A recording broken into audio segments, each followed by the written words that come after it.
Hi friends, வியாழன் வெள்ளி 2 நாள் வீடியோ போடல. ஏன்னா அஷிதாவுக்கு ஸ்கூல் லீவு. அதனால் இன்றைக்கி திங்கட்கிழமை காலையில் இன்றைக்கி நான் அவளுக்கு என்ன லஞ்ச் பேக் பண்ண, ஸ்நாக்ஸ் பேக் பண்ணேன்னு பார்க்கலாமா.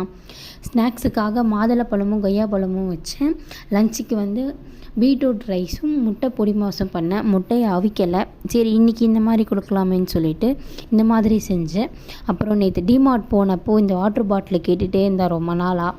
அதே மாதிரி இதுவும் அவள் பேக்கில் வைக்கிறதுக்கு கம்ஃபர்டபுளாக இருந்த மாதிரி இருந்துச்சு. அதனால் இந்த வாட்டர் பாட்டிலை வாங்கினேன். இதெல்லாம் எடுத்து டக்கு டக்குன்னு வச்சுட்டு மார்னிங் அவளுக்கு சாப்பிட்றதுக்காக தோசையும் வேர்க்கடலை சட்னியும் தான் செஞ்சேன். அந்த சட்னியை தாளிக்கிறதுக்கு கூட டைம் இல்லை ஃப்ரெண்ட்ஸ். அவ்வளோ லேட் ஆகிடுச்சு இன்றைக்கி. அவ்வளோ லேட்டாக எழுந்துட்டேன் தூங்கி. இவ்வளோ தான் ஃப்ரெண்ட்ஸ் இன்னியோட பிரேக்ஃபாஸ்ட் அண்ட் லஞ்சு. இந்த வீடியோ உங்களுக்கு பிடிச்சிருந்தா மறக்காமல் ஒரு சப்ஸ்கிரைப் மட்டும் பண்ணிவிட்டு போங்க. தேங்க்ஸ் ஃபார் வாட்சிங். பக்கத்தில் இருக்க பெல் ஐக்கானை கிளிக் பண்ணிங்கன்னா நான் போடுற வீடியோலாம் உங்களுக்கு